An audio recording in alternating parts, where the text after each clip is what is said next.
Everyone listed as the Chief Technology Officer at Ripple and the founder of the XRP in the tweet you're currently reading is David Schwartz, alias Joe Kaz, the CTO at Ripple. Ledger discusses the cost of XRP. What's so important about this is that he emphasizes the fact that it cannot be extremely inexpensive. In fact, as we look at the tweet together, he actually says that it can't be extremely affordable. That is absurd if the price of XRP is $1. They require 1,000,000 times the RP, which would cost $1 million. According to Phil, if one XRP costs $1 million, they would need one XRP, which would total another $1 million.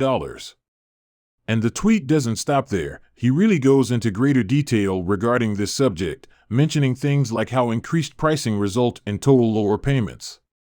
Currently, you could buy a $1 million property with Bitcoins, but at a price of $300 per Bitcoin, that would impact the market too much and be too expensive to make it practicable to raise prices and lower payments. When this tweet was published, it had already been formally erased. But first, let's review and summarize what was really tweeted.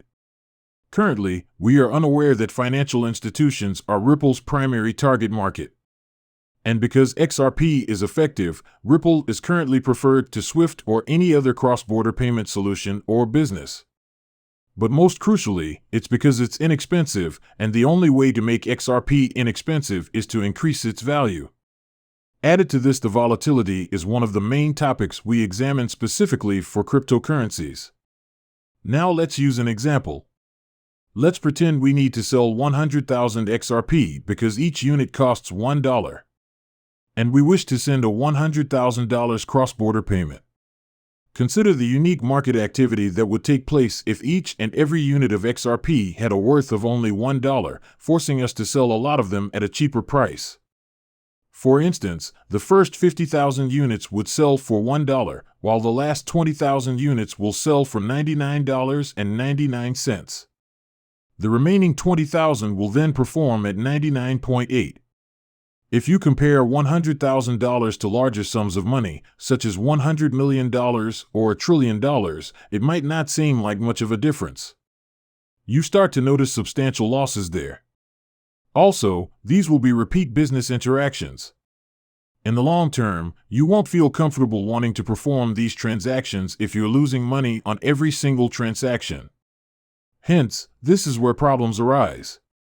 You may avoid this problem by ensuring that the price of the cryptocurrency you use for transfers, in this case, XRP, remains stable. Now, the initial course of action is to control and purchase all of the XRP. Perhaps most crucially, the most sensible course of action is to simply wait for the XRP price to stabilize at a high enough level that you are confident that selling large quantities of the cryptocurrency won't significantly affect its price. We are therefore looking for this. And this is what Ripple is currently attempting to achieve. The objective is to maintain the price of XRP at a level where, even if you were to sell 5 XRP, you could still acquire the value of $100,000 without significantly shifting the market. Because of this, I believe David Schwartz was trying to convey that you would prefer fewer XRP sales in order to prevent market volatility. And the only way you can achieve that is to proceed with raising the XRP price.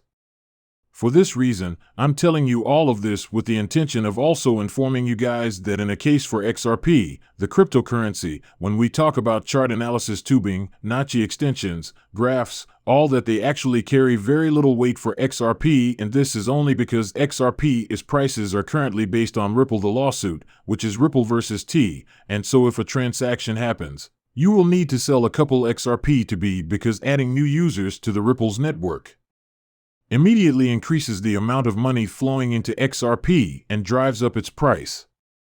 Also, this implies that organizations will require XRP holdings. As a result, they'll have to purchase XRP, which will increase in price according to how I invest in XRP. I don't examine the charts since, in my opinion, they serve no purpose and have no significance. Instead, I consider the large institutions and central banks who are affiliating with Ripple in the expectation of utilizing the Ripple net system, which employs XRP and affects the price of XRP. The charts have some significance, but they are heavily impacted by other variables. At least from my perspective, that is. Because this is typically what happens, let's imagine there is a chart that shows that the value of XRP is going to decrease. But when a significant bank or financial institution announces that it would accept XRP as payment, the price of XRP immediately increases. So, in the case of XRP, the charts really don't mean much. Having said that, I hope you enjoyed this video.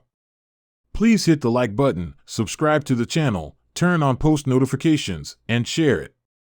Just leave a comment below with your predictions for where the price of XRP will be in the coming months and years. Thank you so much for watching, and don't forget to crypto geek out.